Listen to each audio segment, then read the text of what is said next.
नमस्कार मित्रांनो, येड लागलं प्रेमाचं या मालिकेच्या 5 ऑगस्टच्या भागात आपल्याला पाहायला मिळणार आहे. मंजिरी विठुरायाकडे आलेली असते आणि ती म्हणत असते, विठुराया काय अर्थ आहे या सगळ्याचा? जर रायाला काही झालं तर ते मला सहन होत नाही.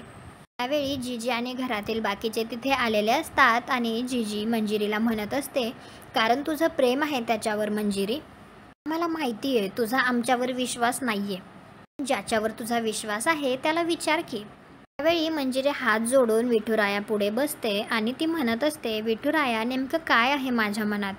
तर विठुराया त्याच्या फूल पाडून कौल देतो. तर मंजिरी ते फूल उचलतच म्हणते, तुझा कौल आला माझ्या लक्षात. मला माझं उत्तर मिळालं. दुसरीकडे राया स्वतःला जाळून घेणार असतो. मला काय वाटतं, राया आता स्वतःला हानी पोहोचवेल का तोपर्यंत मंजिरी येऊन त्याला वाचवेल आणि मंजिरीला विठुरायाने काय कौल दिला असेल याचा तिने काय अर्थ घेतला असेल?